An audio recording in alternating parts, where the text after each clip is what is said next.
دربار ابن زیاد میں مختار کی پیشی اور سر امام حسین علیہ السلام کا دیدار۔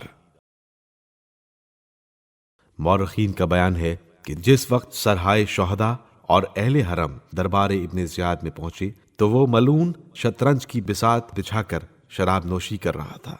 اس ملعون نے اسیران آل محمد اور سرہائے شہداء کی طرف ایک نگاہ اٹھا کر دیکھا اور سید الشہداء کے سر اقدس کو ایک سونے کی تشت میں رکھوا کر اپنے تخت کے نیچے رکھ لیا۔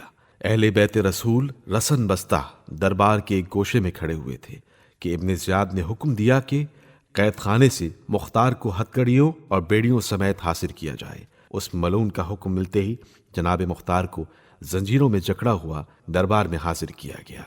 علماء لکھتے ہیں کہ ابن زیاد نے مختار سے کہا، اے مختار، تم ابو تراب کے فرزند حسین کا بڑا دم بڑھتے تھے، لو یہ دیکھو کہ ان کا سر یہاں موجود ہے۔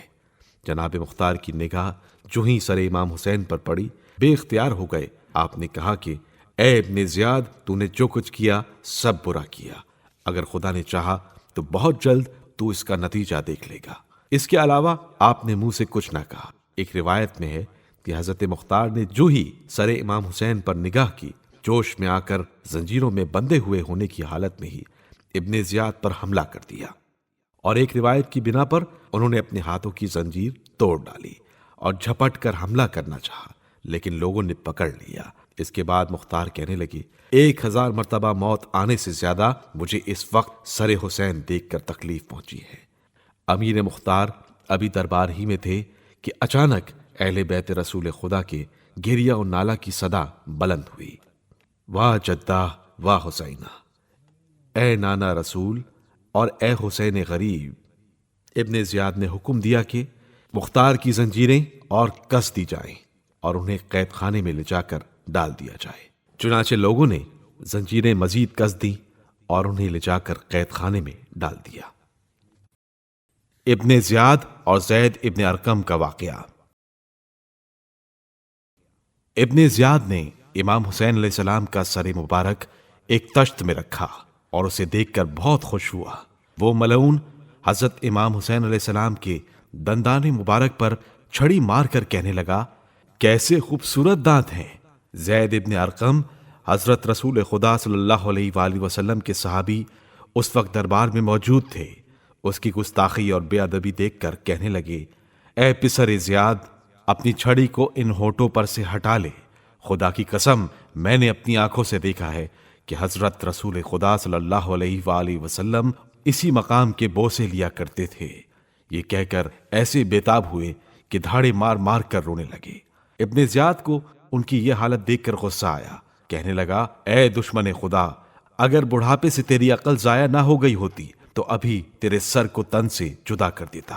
زید نے کہا، اے پسر زیاد، سن، میں نے دیکھا ہے کہ حضرت رسول خدا صلی اللہ علیہ وآلہ وسلم ایک دن اپنے داہنے زانوں پر امام حسن علیہ السلام کو اور بائیں پر امام حسین علیہ السلام کو بٹھائے ہوئے تھے اور ان کے سروں پر شفقت سے ہاتھ پھیر کر فرماتے تھے، یا اللہ، میں ان دونوں کو اور ان کے باپ کو جو مومنوں میں سب سے زیادہ نیک ہیں تیرے سپرد کرتا ہوں۔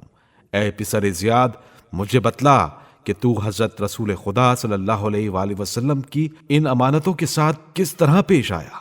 یہ کہہ کر زید رونے لگے اور حاضرین دربار کو مخاطب کر کے فرمایا، اے قوم عرب، اے غلاموں کے غلاموں، تم نے مرجانہ کے بیٹے کو اسلامی سلطنت اس لیے دی تھی کہ وہ ہم میں سے بہترین لوگوں کو قتل کرے اور بدترین لوگوں کو اپنا ملازم بنائے۔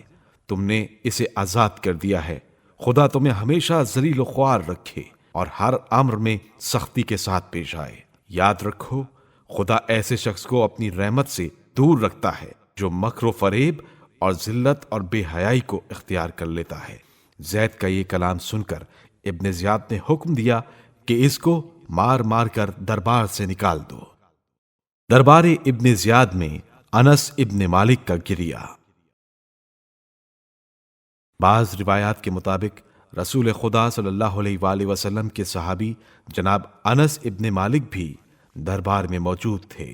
جب ابن زیاد نے سر امام کے ساتھ یہ بے ادبی کی تو وہ بھی زار و قطار رونے لگے اور کہا، افسوس اس حسین کے ساتھ یہ بے ادبی جو حضرت رسول خدا صلی اللہ علیہ وآلہ وسلم کے ساتھ بہت مشابہت رکھتے تھے۔